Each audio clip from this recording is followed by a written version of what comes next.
4,000-yard passing, and we're the oldest franchise in the NFL. You got your Chicago Bears and their opening day. Thoughts, JD? Yes, absolutely. My thoughts are it's not going to be familiar foe. Let's be honest. The Rams are not going to be like that front. The pass rush for LA is pretty good. It is phenomenal, and they also have they have a good secondary, very good secondary. They have probably a top 5 defense, if not a top 3 defense. So we have our work cut out for us. Andy Dalton, Andy the Red Rocket Dalton has his work cut out for him. On offense, I think we're going to be very inept, but I'm hoping for the very best. On defense, though, I believe that the Rams have one injured. I got to double check that. I believe they have an injured Rams list. They have an injured lineman, and I think that's good for us, for the Bears. We've seen Matthew Stafford quite a bit, and if there's a way for us to pull off an early game upset, a lot of momentum out of Chicago, where we are known to do such things as pull these types of upsets. But one thing that's really revealing for me, and that stands out to me when looking at this line, Vegas gives us virtually no chance. Vegas, you Bears fans who are watching right now, Vegas hates us, man. They hate us for this game. They are saying we are 7.5 point underdog. Yeah, they're not giving you guys a shot. I've seen it as high as 9.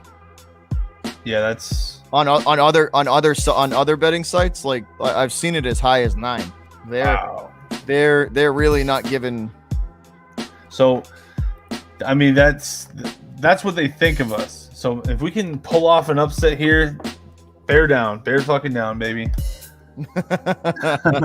So what do you think it's here's the question. What do you think it's going to take? What do you think it's going to take to beat LA? What do the Bears do? What do the Bears have to do as a team to beat the Rams? So we got to disrupt Stafford's first we got to disrupt his first game. Like he's going to want to get to it. He's going to want to get into a rhythm. A lot of Sean McVay's offenses are scripted, and Matthew Stafford is a guy who likes scripted offenses, and that's why they're a good fit naturally. I remember way back in like 2016 or so, when they had Jim Caldwell, he had a really, really good year because Jim Caldwell, he kind of cooked up a really, really good offense for him to, like, it took him like 3 quarters and they dominated the game. And I think they won a playoff game that year. So it was very good for him. And I think that Sean McVay is a perfect match. And so what we got to do, much like the Patriots did to Patrick Mahomes in the Super Bowl, we got to get to him. We got to disrupt him. We got to bother him. We got to make him uncomfortable. We got to get him out of rhythm. We got to ruin whatever script that they want to get going on us. And I think it's going to have something to do because they don't have a running game very much so right now, and they don't really want to run against Khalil Mack. I don't think that would be suicide. So they're probably going to throw over the top. So Eddie Jackson is going to be busy. He's going to have a busy day. You think the back end of your defense is going to be real busy? It's going to be busy, and I think Johnson's going to have a hell of a day, and Eddie Jackson. So Jackson and Johnson, it's typical last names, but those guys are going to be very, very busy. I think the second-year man Johnson, and he's long though, so I like him one-on-one against people, and then Jackson can float around. So I like our chances as well as anyone as far as the disruption goes. It's going to be tough though. What are your thoughts? I think you're right. I think that in order for the Bears to beat the Rams, it's gonna be one in the trenches. If you can get pass rush without having to blitz, yes, because the Bears run cover 2. The Bears run cover 2. That's the key right there. You guys have got to get the Bears have got to get pressure from the front, from their front. I'm talking front 4 without blitzing, and if they can do that, which I think that's It's not outside the realm of possibility for them to be able to do that. But if they can cause havoc in the backfield without blitzing, I think they'll be okay.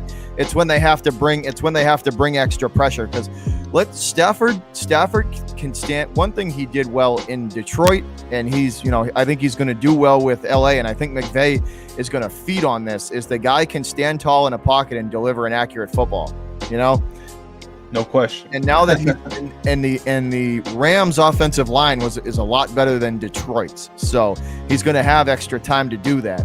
The key is you got to win it in the trenches. This game's going to be won in the trenches. It's going to be the Bears defensive front versus the line of the Rams. And I think that's going to be the best matchup, because you guys the Chicago has a pass rush. They got guys that can get at it. Well, Khalil, I was going to say that he's the guy that gives me faith. Khalil Mack, the fact that we have Khalil Mack, that gives me faith that we can win pretty much any game against anybody. And I think that you hit on one of the main things that we absolutely need to do, and that's get pressure on the quarterback without rushing too many people, without engaging in a big all-out blitz. And the second thing that we need to do is create turnovers. We need at least 2. We're going to need at least 2, because Andy Dalton, he ain't going to, until Fields is in there, we ain't going to generate any serious offense. So Andy Dalton, he's going to be inept, I'm sure. The red pistol. The one thing that bothers me about Dalton is that don't get me wrong, he's a middle of the pack, middle of the pack guy. He's not terrible, like he's not bottom third, and he's not, he's a middle guy. The one thing that always tends to happen with him is it happens at the most inopportune times. He'll fumble a football or throw a stupid ball trying to squeeze it into double or triple cut. He'll make some desperate throw to try and keep a drive going, and it ends up, costing him. And he did that in Cincinnati his whole time there. If it's not there, just eat it. He thinks he's either airmail it into the stands, or just eat it and take a sack and live, get him the next drive. Like he can't. If he's going to win with the Bears, then he's got to stop that, or at least limit it. Do you want to know what I think about this Andy Dalton situation? I'm going to take it even further than I've ever taken it before.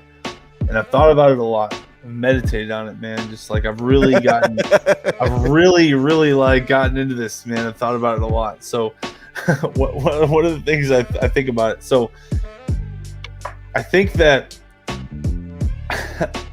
Matt Nagy is a guy who he likes Ryan Pace was starting to feel the fire. Matt Nagy, not so much. Matt Nagy has been to the playoffs 2 years in a row. But Ryan Pace, he's been hearing a lot of the chatter. You didn't get Pat Mahomes or Deshaun Watson. You suck. Why did you get rid of Ryan Howard? A lot of problems. Definitely heard that from me. A lot of you guys know on my channel. Made a big video about that. But anyway, regardless, Ryan Pace was hearing that noise. He was hearing that chatter. Matt Nagy he's like, Ryan Pace hired me, man. I gotta have his back. And I think that Andy Dalton, when he came to the table in the summer, people were looking at Trubisky like, what do we do with this guy?